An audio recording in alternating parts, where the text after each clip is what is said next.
Good morning, this is your Kelso Report for Thursday, August 2nd. I'm your host, Clark Kelso. Begin with a death penalty habeas out of the Ninth Circuit. The petitioner, an Arizona state prisoner sentenced to death, had his petition for habeas denied by the federal court. The petitioner presented to the district court several pieces of evidence he contended his counsel was ineffective for not presenting at his original sentencing hearing. In particular, he presented evidence that he had suffered 4 head injuries and argued that these injuries affected his mental functions at the time of the murder of which he was convicted.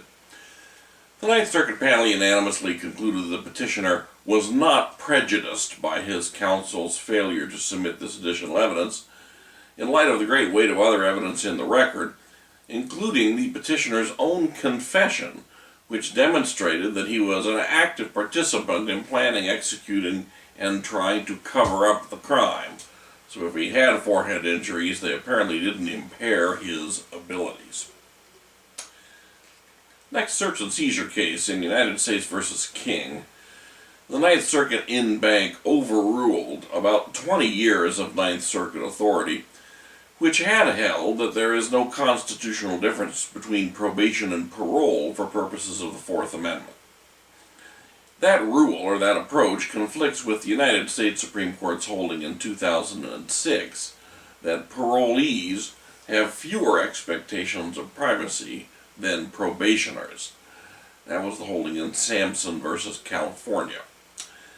Having now cleared the Ninth Circuit's decks of all of its contrary precedent, the in-bank remanded to the panel for reconsideration of the case in light of the appropriate Supreme Court standard.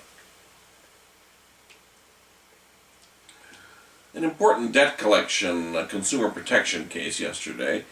The defendant in Evon v. Law Offices of Mickle had sent a debt collection letter addressed directly to the plaintiff, but addressed it in care of her employer and sent it to the employer's address.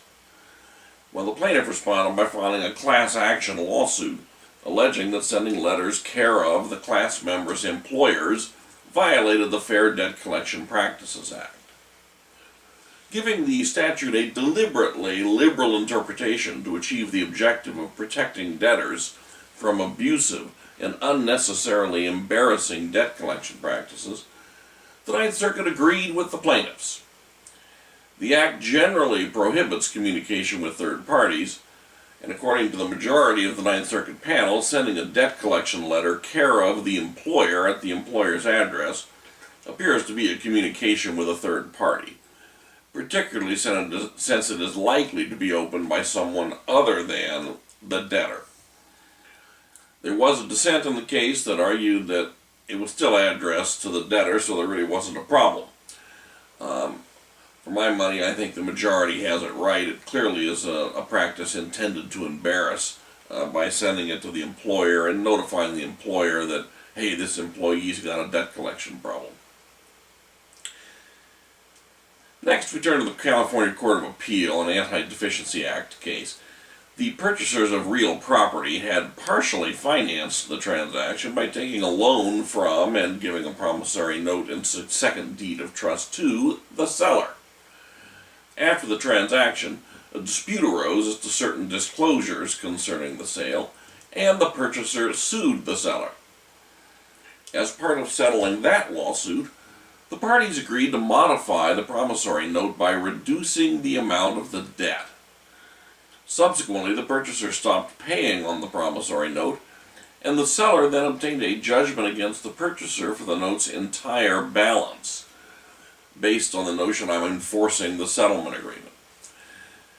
Well, the Second District agreed with the purchasers that in these circumstances, the anti-deficiency statutes, CCP Section 580B, applied, and that the seller's relief should have been limited to foreclosing the promissory note's security, instead of a judgment in the full amount of the note. That's it for today's Kelso Report. Have a great day in the law.